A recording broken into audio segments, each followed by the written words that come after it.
What a bloodbath! The end of the war was one of the most intense ever felt. A long wait followed by chaotic battles, culminating in a final, glorious clash. We had the Roses against the Violets, the Oranges frantically defending on two fronts against the other factions, and the Violets desperately trying to destroy the star that would bring down Rose's constellation. An immense apotheosis of chaos and illuminated combat, followed by despair. But let's rewind a bit. An eerie calm had settled over the galaxy for more than 24 hours, each faction silently fortifying their defenses for the final assault, while regrouping and preparing their forces. No one would have thought it would last until the end, but the signs were there. A kind of subdued tension, which grew as time went on, prevailed as players' impatience mounted. The final scene was set. 3 hours before the end, movements began to be seen, but no decisive action, and the wait became unbearable. Still no action, but everyone knew someone would make a move. It was imminent. The Oranges were frequently logging in. An initial surprise soon gave way to a feeling of unease.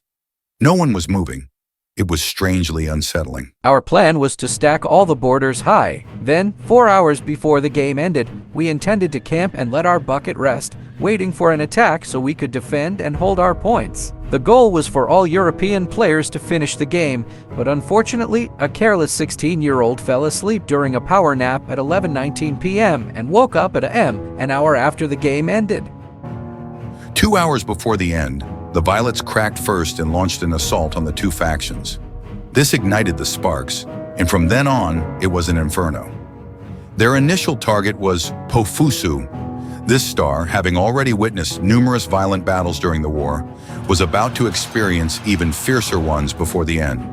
At the eastern branch between Mythics and Ghost, a second team of players simultaneously attacked the Oranges at Usafifa. Our final plan, considering the evolving situation, was to form two teams to attack each faction. We expected the pink faction to attack the orange faction in the middle, since the Oranges had left their stars undefended. As for the Oranges, we knew they would do nothing except defend the mid. We had stacked all our choke points to avoid any unpleasant surprises. The first team, the most important, was tasked with breaking through Perfusiu and dismantling the pink faction's constellations to lower their points. Since the pink faction had far more active players than the orange faction, we needed to bring a larger number of players. The second team had a crucial role but was to be smaller in number. They were to attack through Usafifa, break the orange faction's constellations by passing through their mid, and capture as many points as possible. The risk with this strategy was that if either team failed to break through, the entire operation would be a failure. 1 hour and 45 minutes before the end, the Roses finally cracked. Their defenses were collapsing much faster than expected, and the Violets were on the verge of invading their branch. A wave of panic swept through some, and euphoria through others. At this moment, when everything seemed to hinge on the capture of Pofusu, a cry of victory was heard from the Violets' camp. The star had fallen. To the east, Usafifa also fell, and the Violets' forces poured through this breach. 1 hour and 40 minutes before the end, the Roses finally appeared. Their surprise at being attacked quickly gave way to furious combat. The siege of Pofusu had begun, and its outcome was crucial for both factions.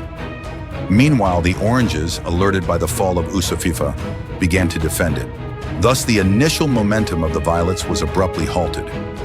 1 hour and 30 minutes before the end, some of the Roses stayed at Pofusu, while a second team attacked the middle, the Oranges' core territory.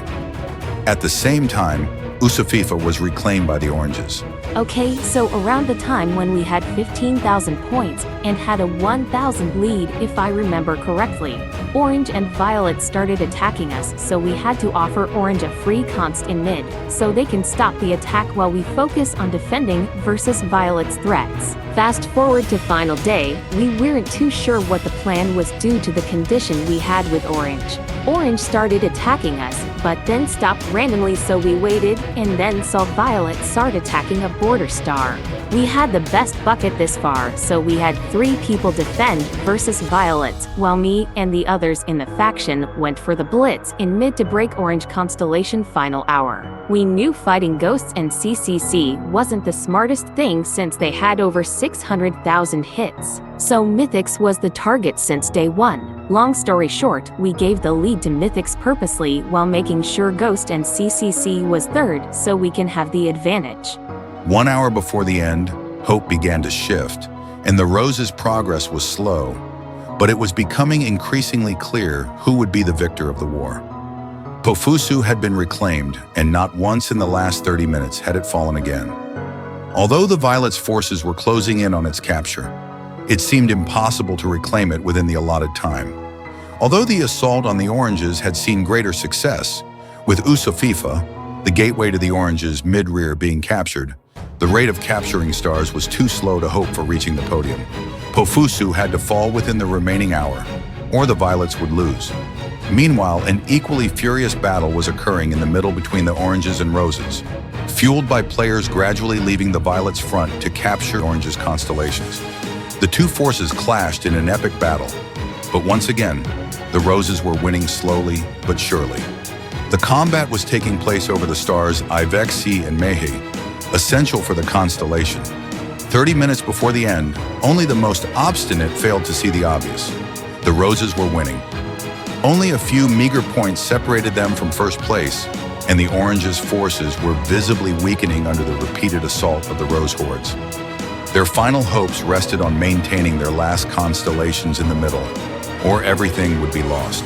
Pofusu would not fall, despite the combined efforts of the Violets' clans. The door to victory was open, but Pofusu closed it, preventing the Violets from winning. 10 minutes before the end, Mehe fell, and the Oranges, exhausted from the battles, were no longer able to fight against the Roses. The Roses' victory was assured. Congrats to each and every player that participated in this war.